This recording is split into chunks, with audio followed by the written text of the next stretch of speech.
An 8-month-long CBS News investigation reveals a potential danger that may be looming in the sky. Kris Van Cleave spoke with airline mechanics who say they feel pressured by management to look the other way when they see potential safety problems on airplanes. In some of the cases, the Federal Aviation Administration agreed with those mechanics. Kris Van Cleave is at Reagan National Airport just outside Washington. Good morning, Kris. Good morning. Let's be clear. The U.S. is in an unparalleled period of aviation safety. There has been one death linked to a U.S. passenger airline accident in the last decade. But in our interviews with more than 24 airline mechanics, they talk about a pressure to turn planes around faster, a pressure they say can sometimes be too much, and they're blaming an economic reality of the airline business. That reality is simply those planes don't make any money if they're not flying passengers. We're an accident waiting to happen.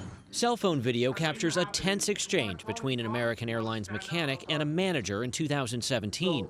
The FAA found reason to believe a Miami-based mechanic was retaliated against after reporting problems that pulled several planes out of service. If you're singling out one guy because he's doing his job, what about all of us?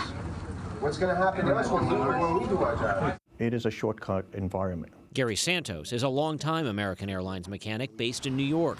He says he's risking his job by speaking on camera. They try to pressure the individual not to write it up.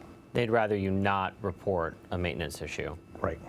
While a sometimes tense relationship between management and mechanics is not uncommon, every one of the 26 airline mechanics we spoke to, 2/3 from American and the rest from Southwest Airlines, described being pressured by managers to focus only on the work assigned. If you're working, say, on a landing gear, lubing it, and you notice that a flap 3 feet away is leaking, and you write up the flap leak, you're beyond your scope. Claims backed up by findings in several FAA whistleblower complaints about inappropriate pressure and retaliation since 2015 at the two airlines, and at least 32 other anonymous industry-wide reports in the last 4 years. I've seen people walked off the job and held on suspension for a month or more because they reported problems that they supposedly were outside their scope for finding. Several American mechanics, all with decades on the job, spoke on the condition we not show their faces, saying they feared retaliation.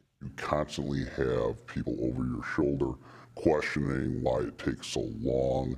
Can't we skip a few steps? Have you had managers use the words, can't we skip some steps? Absolutely. The pressure is there, and the threats of termination and walking you off the airfield, as they would say, are very real and commonplace. The mechanics come from bases all over the country.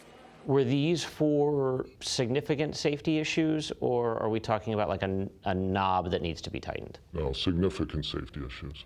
Things that needed to be repaired. Worn tires, worn brakes, damage to the fuselage. CBS News obtained a transcript of a December 2017 Southwest employee conference call where Senior VP of Technical Operations Landon Nitschke acknowledged, "We definitely need to repair some things with the FAA. There are some things there with mechanics getting questioned, supervisors certainly getting questioned. So again, compliance, compliance, compliance." Well, I think that is a good indicator of what our leadership tells our employees. It is our highest priority. Captain Dave Hunt is Southwest's Senior Director of Safety Management. But you don't feel like your mechanics are being unduly pressured or threatened, chastised, criticized for finding issues that are out of scope? I think any issue that's brought forward to us is taken seriously, acted upon, investigated, and we act on those.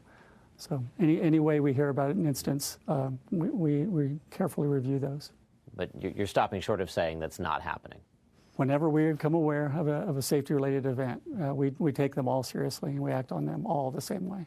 Oh, there's no question that there's a problem. Former National Transportation Safety Board member John Golia says it's unusual for so many mechanics to speak out publicly. That would be something that would stand out to you? Stand out?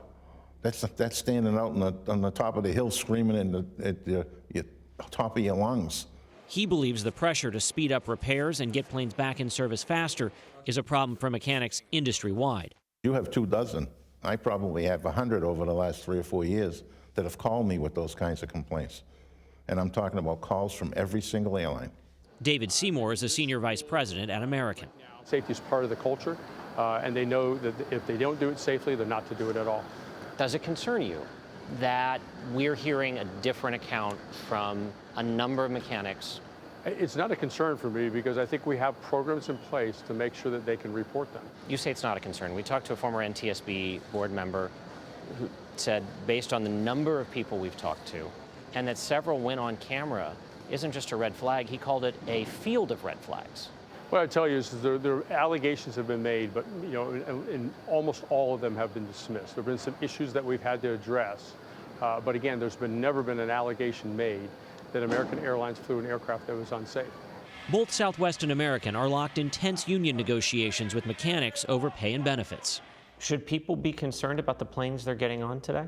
Well, I get on them every day, so I'm not concerned. Well, it's like climbing a ladder where the top rung may be an accident or a serious incident. Every time you don't do something the way it's supposed to be done, you're climbing another rung in the ladder. And it takes several rungs when you start getting up there. The risk starts to get severe. Do you worry that pressure is going to result in an accident? Something's not going to get fixed? Those things keep me up at night. These mechanics tell us their real concern is that over time this pressure could impact the overall safety culture. Now, in reference to the Miami situation at the beginning of our story, American says it does not believe that was a case of retribution, adding that mechanic is on the job today. One FAA official told us the agency does see some cases of undue pressure, but the belief is the vast majority of airline employees are trying to do the right thing. There is more on this to come. Bianna? Wow, Kris, this is so eye-opening. You know, shortcut environment is not what you want to hear in terms of airline safety, ever. No, I want to hear more about it. And I thank people like Gary Santos and those other mechanics who are speaking out. Because suppose something happened and they said, well, we knew it all along. At least them speaking out, maybe someone will take this seriously. You know that it keeps them up at night, too. This is very frightening.